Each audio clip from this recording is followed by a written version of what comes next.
He told us to store up food, non-perishables, the stuff that won't perish, and water, and some type of fuel. And they have researched this, and they've come up with very reasonable stuff that we can do, things that we can do very reasonably, because we're not going to be able to buy food. Your children are not going to be able to buy food. You're not going to be able to buy food for your children. You're not going to be able to feed your family. What are you going to do then if you don't trust God now? Something deep I just found, y'all. I promise you this is deep. Just hold on. Okay, first of all, I want to say this. I think it's strange that the World Cup has just happened to be here in the United States in multiple states within the next 2 weeks. Okay, that's number one. Number two, July 4th is going to be the 250th anniversary. So our favorite principal kept making mention of this. And I was like, why does he keep mentioning? Why is he so excited about that? Because catch the vision, sir. Read the room. I mean, is so excited about it. And I'm like, is he reading the room? Because he's the only one excited and talking about this 250th anniversary. To the point where his administration launched something called the Freedom 250. Okay. And then there's another group called the America 250, and it's a nonprofit who basically throws events. Well, y'all know what happened with the concert. They was trying to throw this big concert. All of the major artists started pulling out, and now he's like, well, maybe I'm just going to have this big rally instead. Okay, but go with me. Now this got so deep to me. Now y'all tell me if I'm am I dragging it at this point? They're saying that his website is like, his official website is selling these 250 anniversary ads. So I'm like, what is up with this 250? He not reading the room. Do he know that we don't? Who? Read the room. That's all I can say. Y'all know I'm going to go to the book. You know I'm going to go to the Bible. Okay, so did you hear about the story of Korah's rebellion? Okay, so in the book of Numbers the 16th chapter. See, when I tell y'all everything in life be spiritual, you can't tell me. So Korah's rebellion, the book of Numbers 16. Korah had led a revolt against Moses and Aaron. And I guess she was challenging their authority and God-given priesthood. In doing this, it was 250 men who basically they came and they brought their own censers to offer incense unto God. But it was a form of rebellion, and they ended up getting judgment because their challenge opposed God established order. And so there was divine judgment, and needless to say, they were consumed with fire. The 250. Am I dragging it? I can't make this up. Baby, bye. And Trump now came out said he's saying he wants his face to be on the $250 bill. See, these people know they playing their hand in judgment. They know what they're doing. They're doing it intentionally too. It's like they're playing their hand in what's happening. They're throwing subliminals. Trump also recently, maybe a couple weeks ago or a month ago, time going so fast, I can't even tell you when it was, but it was recent. He said he wanted to have, this was May 15th. Trump made history, they say, by making a proclamation for a national Shabbat. Shabbat 250. Sundown on May 15th to nightfall May 16th. Yeah, they know, and he know about the Shabbats too.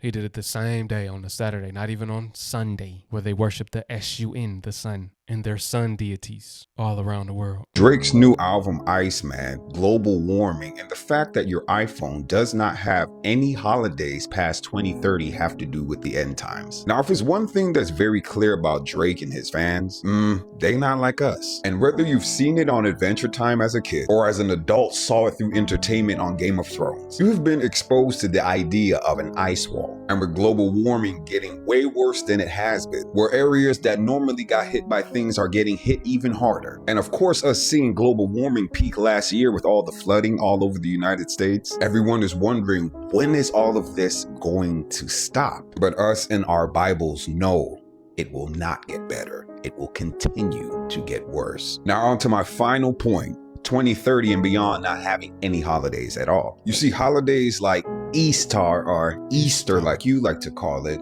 Yeah, Ishtar.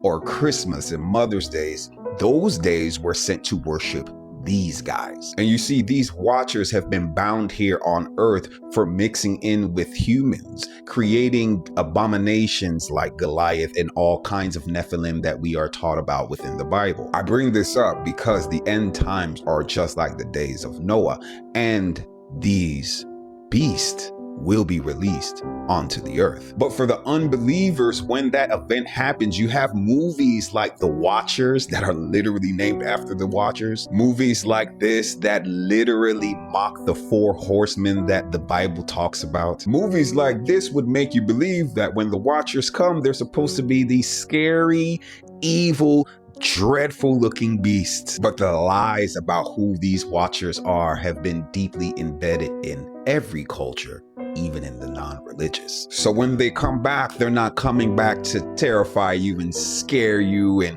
rip your heads off and throw them out in the street. No, no, no. They're coming back to swoon you so that they can build up their army. So just like in the days of Noah, this becomes common again. In the past, many tyrants and governments wanted to do it, but nobody understood biology well enough. And nobody had enough computing power and data to hack millions of people. Neither the Gestapo nor the KGB could do it. But soon, at least some corporations and governments will be able to systematically hack all the people. We humans should get used to the idea that we are no longer mysterious souls. We are now hackable animals. Data might enable human elites to do something even more radical than just build digital dictatorships. By hacking or in the basic rules, but this intelligent distribution for 4 billion years to the limited enable life to break out into the inorganic realm.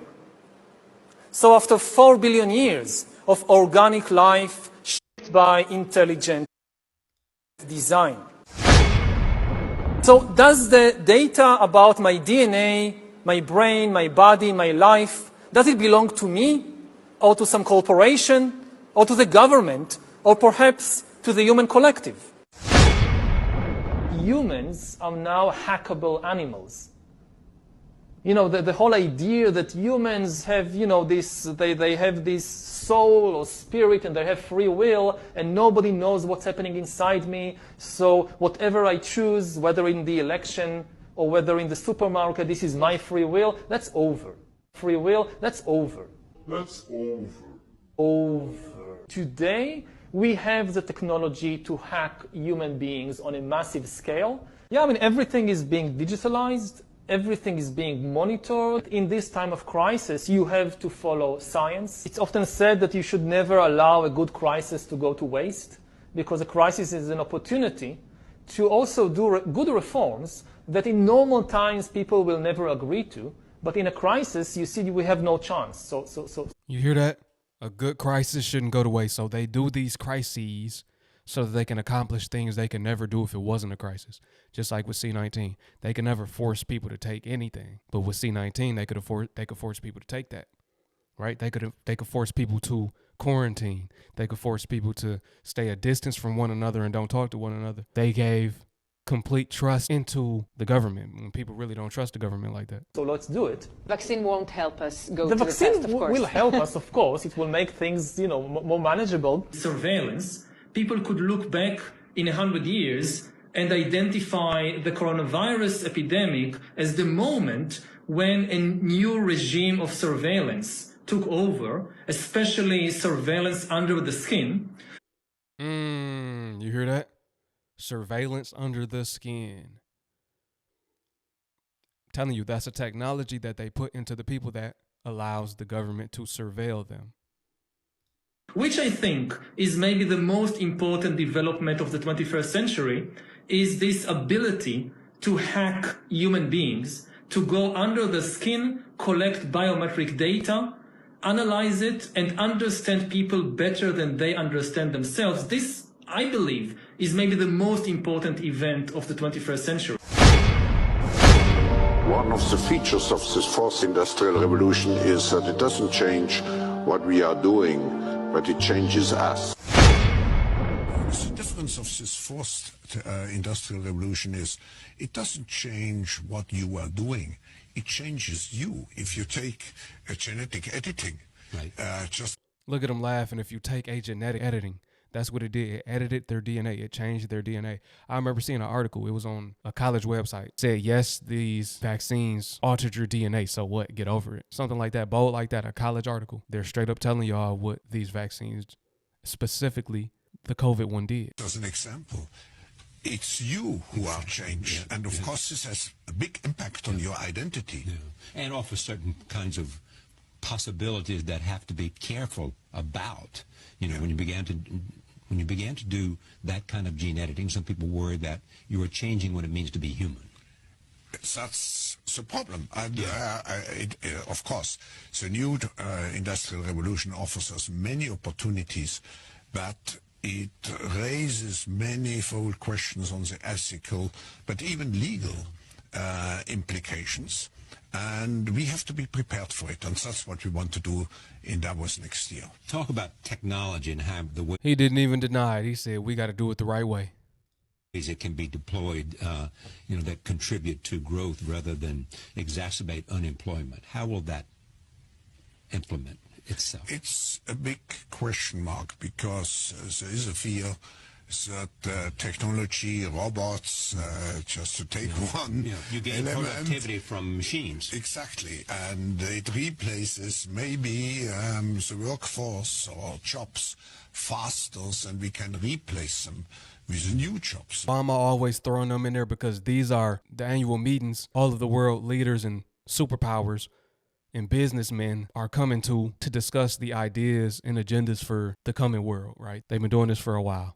The first one, I believe the first one was Rio de Janeiro, Brazil, 1992 at the Earth Summit. It may have been going on before then, but that's when this agenda got established. So for the people that's saying nothing really happened, y'all be giving these warnings out and nothing really happened, look at everything that's happened since 1992. I think you need to really do some reflecting on how the world has changed since then if you believe nothing has happened since. The whole world is different and it's about to be completely different by 2030.